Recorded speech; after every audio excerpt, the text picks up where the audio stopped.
오늘부터 매주일 누가복음, 신약성경 누가복음을 공부해 보려고 합니다. 오늘은 첫 시간으로 누가복음 서론 부분을 여러분과 같이 나누려고 해요. 누가복음을 기록한 누가는 어떤 사람이었고, 그는 다른 복음서 저자들 있죠, 마태나 마가, 요한과 다르게 그는 예수 그리스도의 복음의 어떤 면을 강조하면서 전하길 원했을까?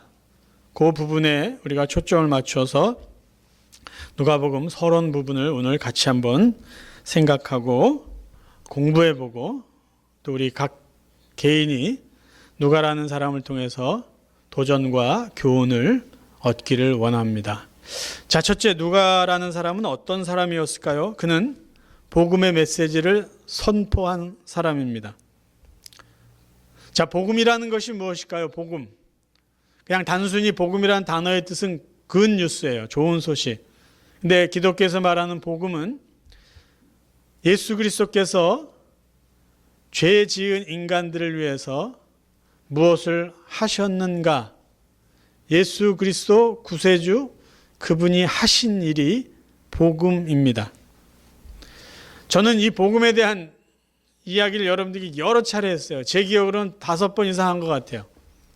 자, 복음을 다시 한번 정리하겠습니다. 예수님께서 죄인들을 위해서 하신 5가지. 벌써 기억하셨으라고 아는데요. 아시는 분들은 기억해서 잘 정리해 두시길 바랍니다. 복음은 5가지입니다. 예수 그리스도가 이 땅에 인간으로 오시고, 예수님이 인간으로 오셔서 죄인을 위해서 죽으시고, 죄 용서함 받았다고 확인시켜 주시기 위해서 부활하셨고, 성도들, 구원받은 성도들이 살 처소, 맨션을 준비하기 위해서 하늘나라에 가셨고, 여기까지는 하신 일이에요. 근데 한 가지는 앞으로 해주실 일입니다. 우리를 영원히 천국에서 함께 살게 하시기 위해서 이 땅으로 다시 오실 거예요. 그러니까 복음이라는 것은 그 내용이 있는데, 그 내용은 예수 그리스도께서 인간들을 위해서 해주신 일인데, 그것은 5가지로 정리할 수 있습니다. 4가지는 이미 해주신 일이고, 1가지는 앞으로 해주실 일. 인간으로 오셨고, 죽으셨고, 부활하셨고, 승천하셨고, 다시 오실 거예요. 이게 이제 복음이에요.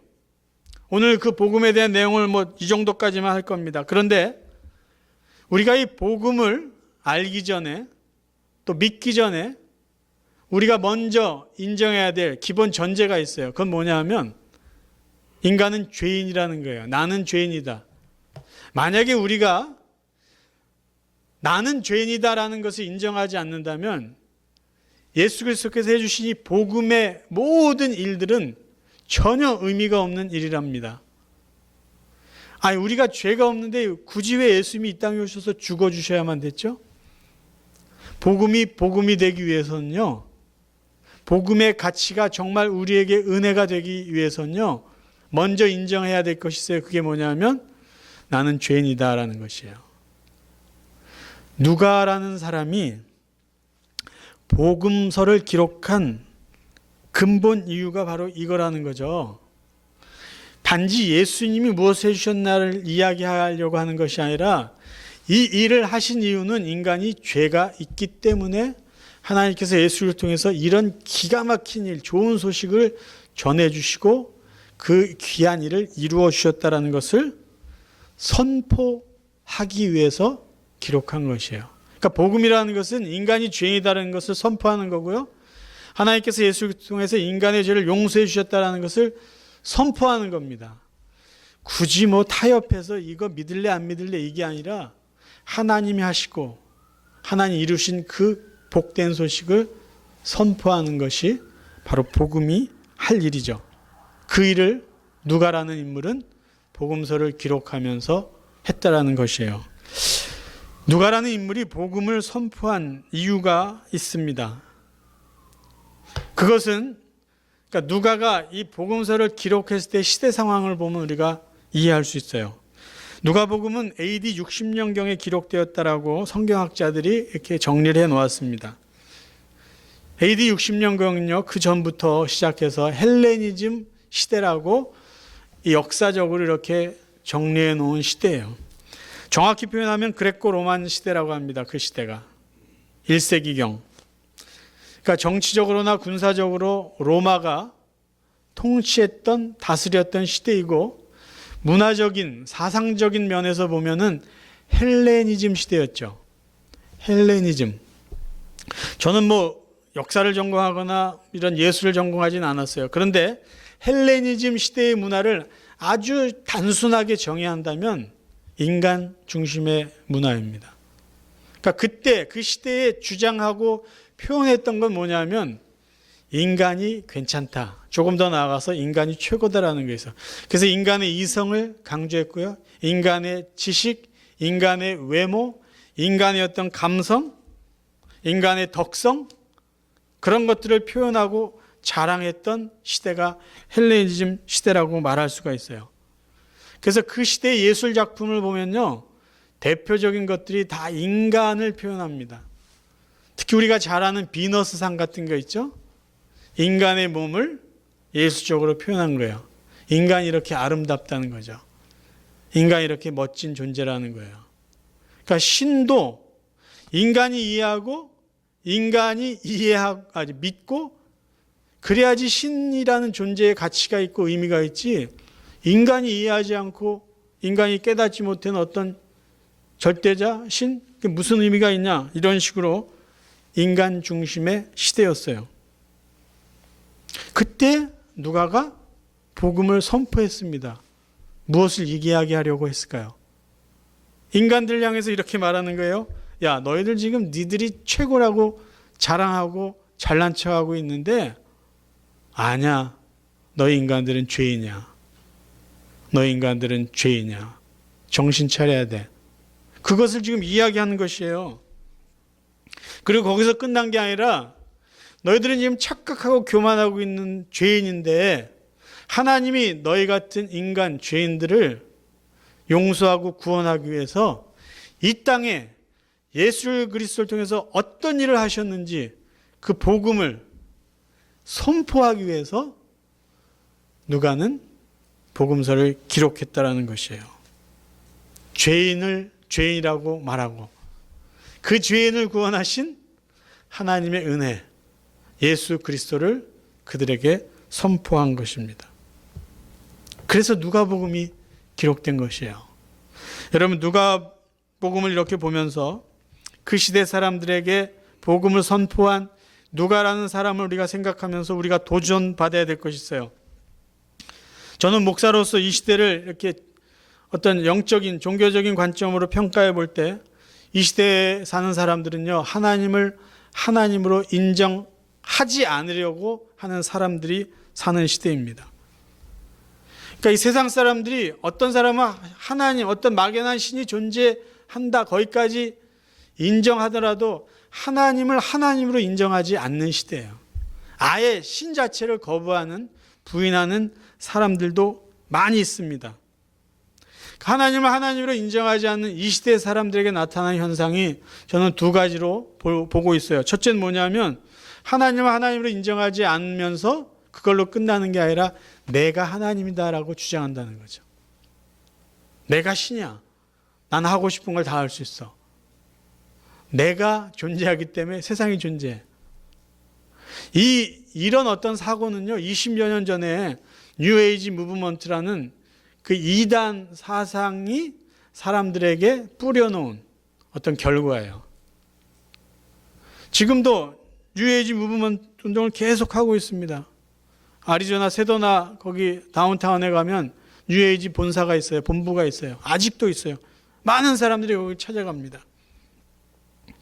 이런 영향을 받은 사람들이요, 단지 그래 내가 신이야, 내가 하나님이야, 난 다 할 수 있어, 내가 최고야 라고 하는 데서 그치지 않고요, 하나님이 계실 자리에 자신들이 앉아서 사람들을 마구 평가하고 비판하고 정죄합니다.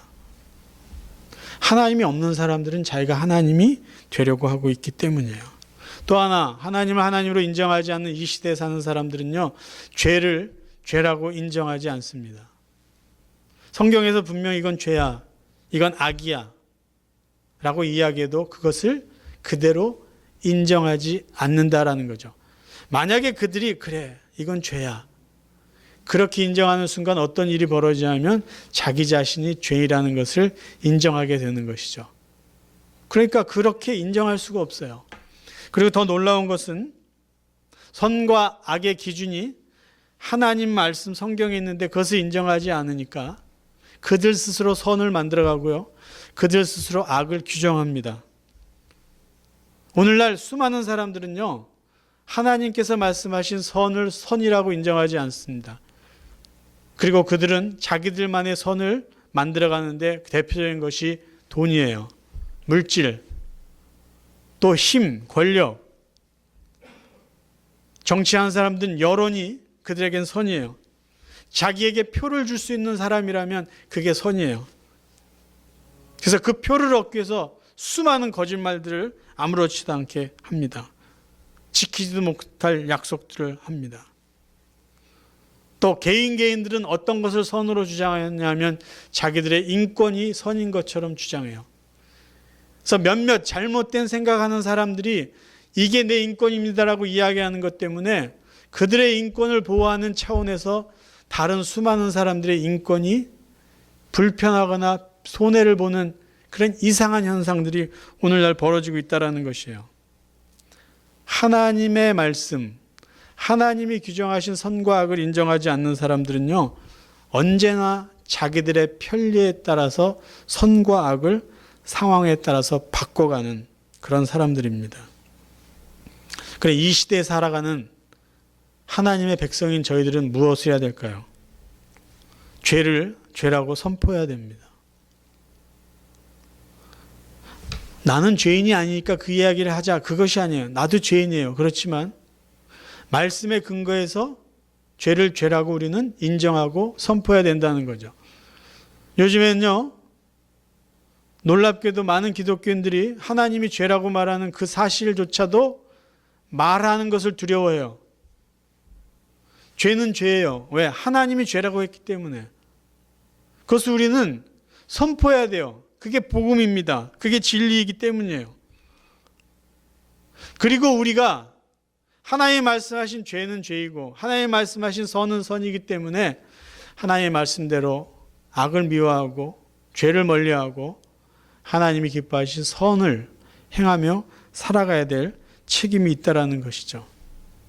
그 시대에 인간이 최고라고 교만하고 있었던 그 헬레니즘 시대에 누가라는 사람이 한 것은 너희들은 죄인이다. 그래서 하나님이 너희들을 위해서 구세주를 보내셨다. 그 복음을 담대하게 선포한 사람입니다. 그의 모습대로 이 시대에 하나님을 하나님으로 인정하지 않는 이 시대에 우리 하나님의 말씀 그대로를 선포해야 될 책임이 있습니다. 두 번째, 누가는 어떤 사람이었을까요? 그는 복음의 포용성을 사람들에게, 특별히 데오빌로라는 사람에게 자세히 알려준 사람입니다. 여러분, 복음서는 4가지가 있어요. 4권이 있어요. 우리가 알듯이 마태복음, 마가복음, 누가복음, 요한복음. 어떤 사람들은 마태, 마가, 누가, 요한을 다 읽고 나서 이렇게 고개를 갸우뚱합니다. 아니, 예수님이라는 한 사람이 이런저런 일을 했는데 각자 다르게 이야기하는 거 보니까 이거 믿어야 돼 말아야 돼? 그렇게 부정적으로 생각하는 분들이 있어요. 근데 그렇지 않습니다. 마태라는 사람은 마태라는 그 사람의 관점과 관심을 갖고 예수 그리스도의 복음을 설명한 것이고요. 마가는, 요한은, 누가는 각자 자기가 바라본 예수님의 모습을 자기가 전해주고자 하는 그 대상들을 향해서 자기의 관점을 가지고 강조한 것이요. 그러니까 예수 그리스도라는 그분을 이쪽에서 보고 아니면 저쪽에서 보고 입체적으로 표현해 준 것이 바로 복음서라는 것이에요. 마태는 유대인들을 위해서 기록했어요. 그래서 유대인들이 오래전부터 이 땅에 메시아가 올 것이다라는 구약 성경의 머리에 구약 성경을 믿고 있었던 그들에게는 이 예수라는 사람은 구약에 약속한 메시아다. 그래서 그 예수 그리스도를 메시아 대신 예수 그리스도를 강조하기 위해서 기록한 것이에요. 그래서 마태복음을 보면요, 구약 성경에 대한 내용들이 굉장히 많이 인용되어 있습니다. 마가는 어떻죠? 로마인들을 위해서 기록했어요. 로마 시대에 사는 사람들이 예수라는 그 사람을 잘 알기 원해서.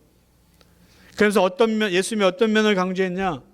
예수님이 이 땅에 섬기러 오신 그런 겸손한 사람입니다라는 것을 강조했어요.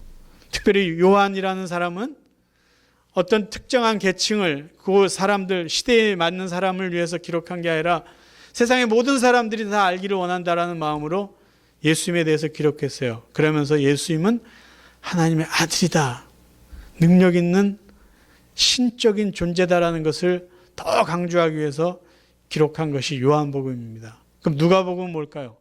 누가복음은 로마가 지배한 그 시대에 헬레니즘, 그 문화권에 살고 있는 사람들을 대상으로 해서 기록해 나갔습니다.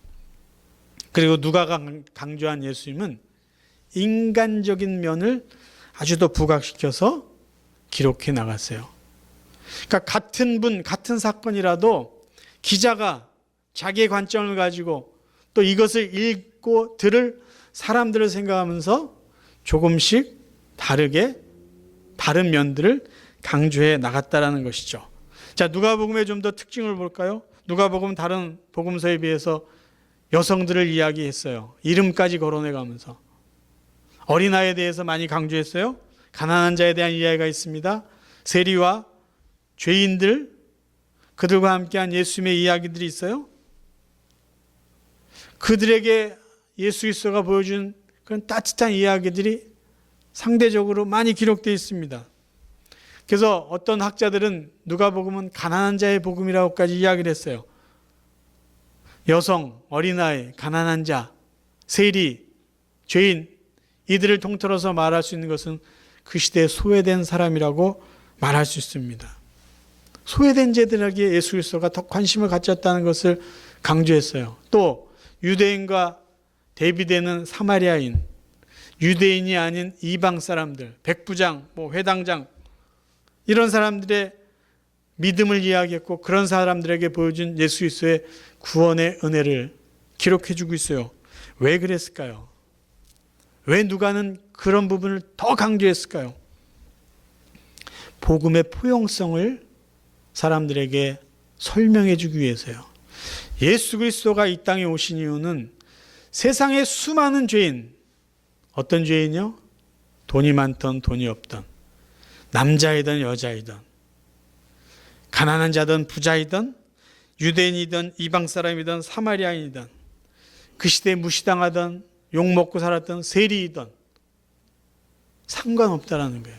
신분, 계층, 남녀, 빈부격차, 그런 것을 다 초월해서 복음의 능력은 그 모든 사람들을 다 포용한 하나님의 은혜요, 하나님의 축복이요, 하나님의 구원이다라는 것을 가르쳐주고 알려주기 위해서 누가는 이런 내용들을 기록해 나갔다라는 것이에요.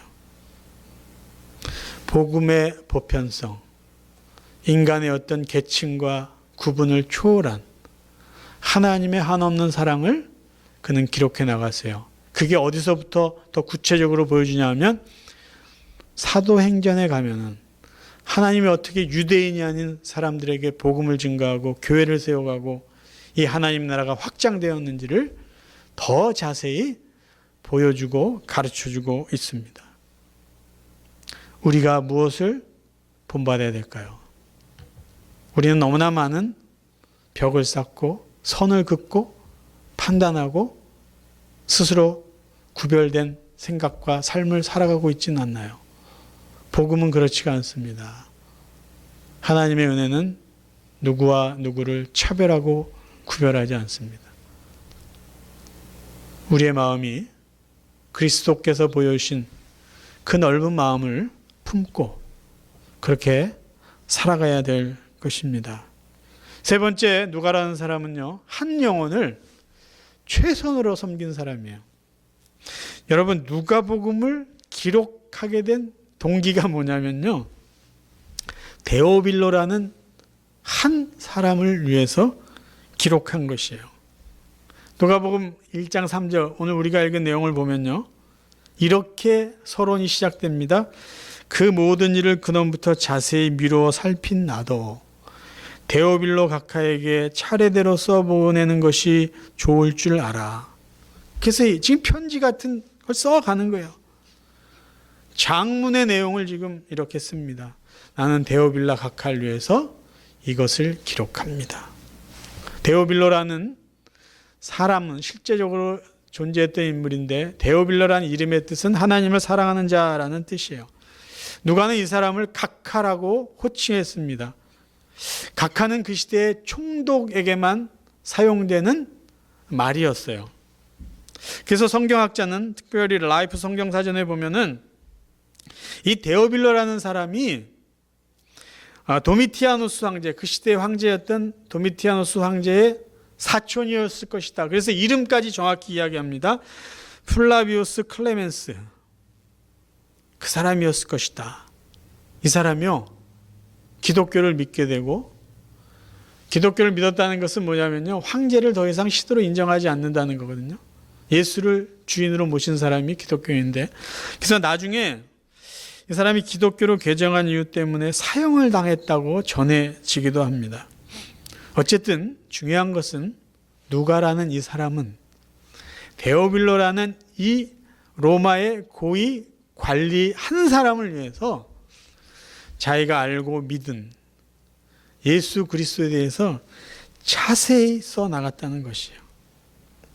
자, 누가가 데오빌로라는 사람을 위해서 얼마나 정성을 다해서 최선으로 그를 섬겼는지 조금 더 살펴보겠습니다. 자, 우리가 읽은 누가복음 1장 1절부터 쭉 나와 있어요. 1절에 보면 우리 중에 이루어진 사실에 대하여, 2절에 보면 많은 사람들이 붓을 들었다, 그것을 기록해 나가고 있다라고 설명하고 있어요.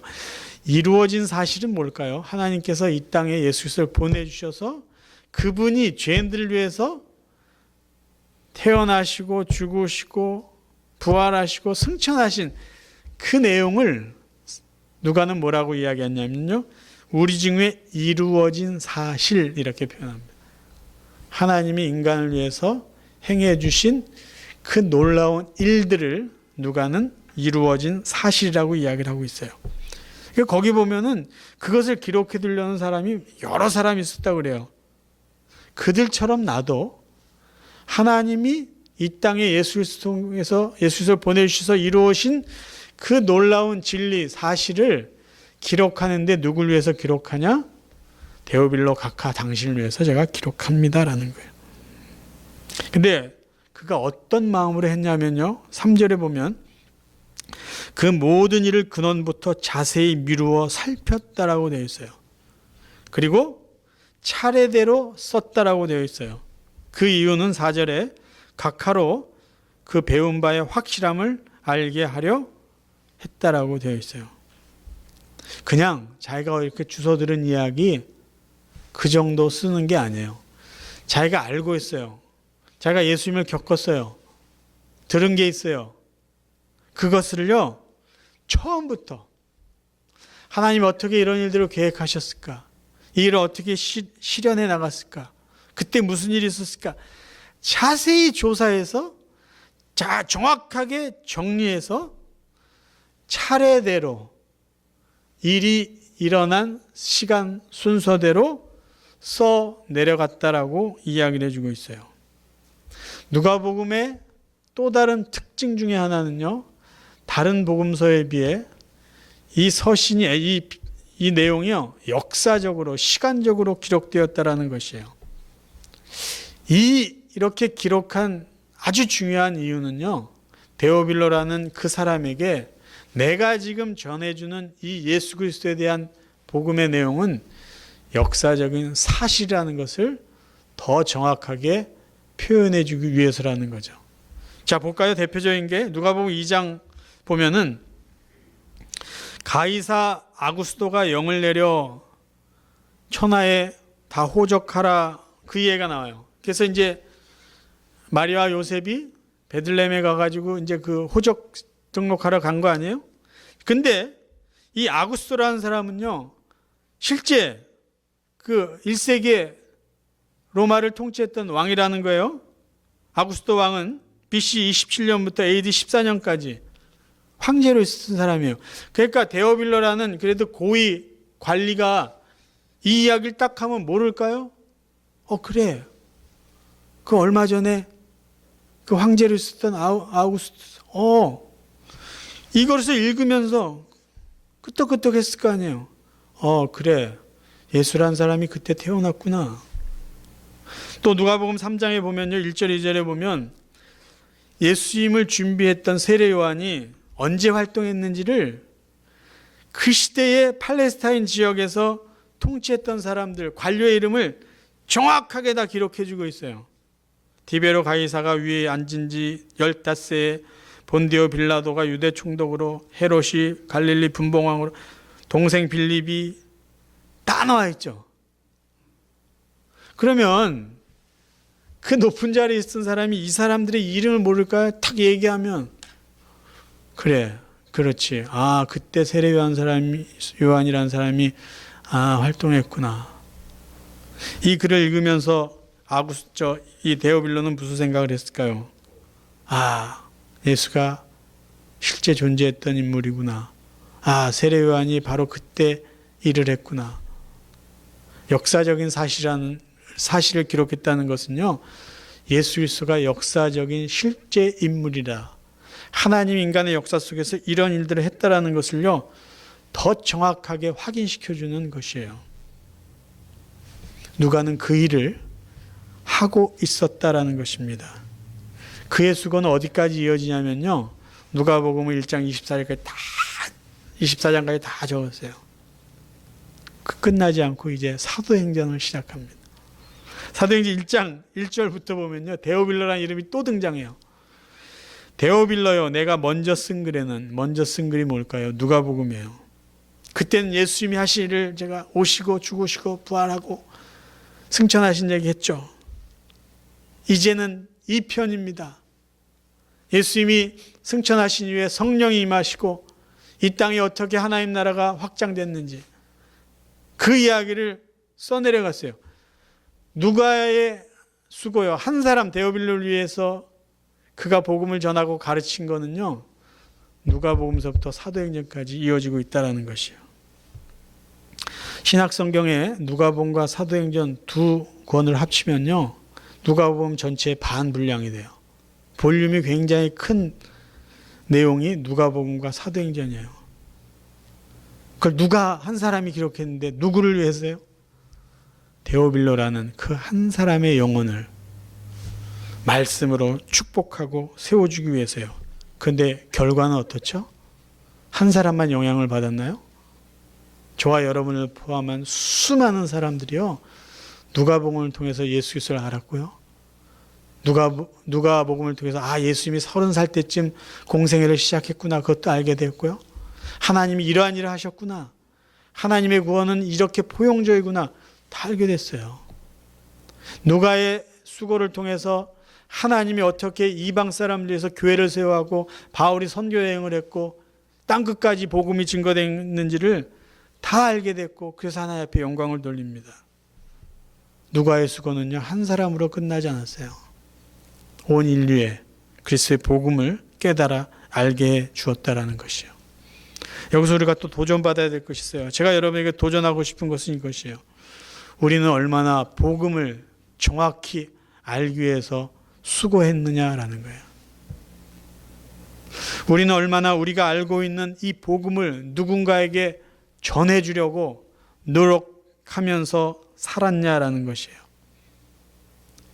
저희들이요, 복음을 누군가에게 잘 전해주지 못하는 이유 중에 하나는요, 잘 모르기 때문이에요.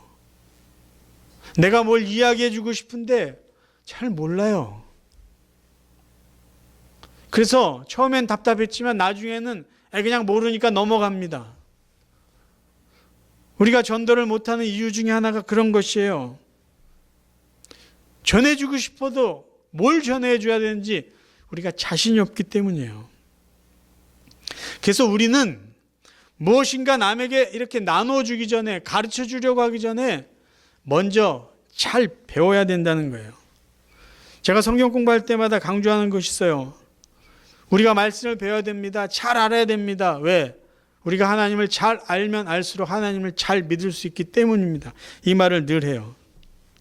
그리고 중요한 것 또 한 가지는요. 저희는 배우는 자리에 거기에 만족해서는 안 된다는 거예요. 배우는 이유는요. 누군가에게 가르쳐주고 나눠주기 위해서 배워야 되는 것이에요. 배우기만을 위해서 배우려고 한다면요. 우리가 조금 안다고 생각하면 그때부터 우리는 배우려고 하지 않아요. 내가 아는 이야기, 저 사람이 안 해? 귀를 닫아버립니다. 근데 우리가 배우려고 하는 그 마음이 어디서부터 시작되냐면 나는 이것을 배우는 것에 그치지 않고 누군가를 가르쳐주고 누군가에게 나눠주겠다. 그 마음을 가지고 우리가 배우는 자리에 있다면요. 우리는 정말 더 잘 배울 수가 있어요. 우리는 가르치기 위해서 누군가에게 나눠주기 위해서 배워야 됩니다. 아는 것을 또 배울 필요가 있냐? 그게 아니에요. 알지만 배워야 될 이유가 분명히 있습니다. 그래서 제가 여러분들에게 계속 반복해주는 표현들이 있어요. 내용들이 있어요. 그것은 여러분이 몰라서가 아니라 여러분이 외우시고 여러분이 그걸 가지고 여러분의 것을 만드셔서 누군가를 가르쳐 주라고 제가 계속해서 반복하는 것이에요. 그래서 저희들은 두 가지 마음을 가지고 신앙생활해야 될 것이에요. 하나는 뭐냐면 배우든지 가르치든지 언제든지 우리는 배워야 돼요. 그러면서 우리는 언제든지 누군가에게 나눠주고 가르쳐야 됩니다. 또 하나는요. 선교적인 관점이에요.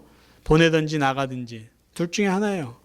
내가 전방에 나가서 복음을 전하든지 내가 전방에 나갈 수 있도록 사람들을 보내든지 둘 중에 하나는 할 수 있을 거 아니에요. 우리는 선교하는 삶을 사는 거예요. 보내든지 나가든지 배우든지 가르치든지 우리 이 두 가지 그 마음 자세를 가지고 계속해서 신앙생활을 할 수 있기를 바랍니다. 마지막으로 누가는 어떤 사람인가요? 동력자를 끝까지 도와준 사람이에요. 누가는요, 사도 바울이 죽을 때까지 그의 옆에서 함께 있었던 바울의 신실한 선교 동력자입니다. 이 사실은요, 사도행전을 읽으면 알 수 있어요. 누가가 이 사도행전을 이렇게 기록했구나. 바울이 로마 감옥에 있을 때까지 누가가 있었구나. 그것을 알지 못한 사람이 어떻게 기록하겠습니까? 누가가 언제부터 바울과 동행했을까요? 바울이 2차 전도여행을 나갈 때서부터 그 이후로 계속해서 동행합니다. 언제요? 로마 감옥에 재수감되고 재수감돼서 사형, 교수형에 처할 때까지. 그래서 성경학자들은 사도 바울이 죽을 때까지 그 옆에 있었던 사람이 누가라고 이야기를 합니다. 여러분 누가 사도행전을 보시면 다 알 수 있어요. 특별히 디모데후서 4장 11절에 보면 바울의 고백이 지금 누가와 나는 함께 있다라고 고백하는 게 있어요. 근데 여러분 이것이 바울이 죽을 때까지 누가를 바울과 함께 살게 했다라는 것은요, 하나님의 놀라운 섭리입니다. 디모데후서는요, 이제 나이 많은 사도 바울이 이제 로마 정부로부터 교수형 선고를 받고 죽음을 앞둔 지 얼마 안 돼서 자기가 아들처럼 사랑하는 디모데에게 보낸 두 번째 편지 디모데후서, 그게 디모데후서예요. 디모데후서 4장 6절부터 8절까지 보면 모든 사역을 다 마치고 이제 죽을 날이 가까운 자기 자신을 표현한 거야. 내가 믿음의 수고를 다했다. 하나님 나에게 면류관을 줄 것이다. 죽음을 앞둔 자의 고백입니다. 그러면서 9절부터 보면 마음 아픈 그런 고백이 있어요. 보세요. 디모데후서 4장 9절. 디모데에게 이렇게 말합니다. 너는 어서 속히 내게로 오라. 그리고 자기를 떠난 사람들을 이야기해요. 대만은 이 세상을 사랑하여 나를 버리고 데살로니가로 갔고 그레스게는 갈라디아로 디도는 달마디아로 갔고 4장 11절. 누가만 나와 함께 있느니라. 좋은 일이든 나쁜 일이든 어쨌든 떠났어요. 다 떠났어요. 외롭습니다. 춥습니다. 두렵습니다. 근데 누가만 지금 나와 함께 있다. 그 고백을 해요. 자, 바울은 육체적으로 병약한 사람이에요. 육체에 가시가 있어서 하나님 앞에 그거 빼달라고 나에게 건강을 주세요라고 이야기를 했어요. 근데 그 곁에 누가가 끝까지 같이 있었어요. 이게 하나님의 섭리와 무슨 관계가 있을까요? 여러분, 누가의 직업이 뭔지 아세요? 의사입니다. 의사. 바울은 골로새 교인들에게 이 사실을 알려줬어요. 어떻게 표현했나 보세요. 골로새서 4장 14절.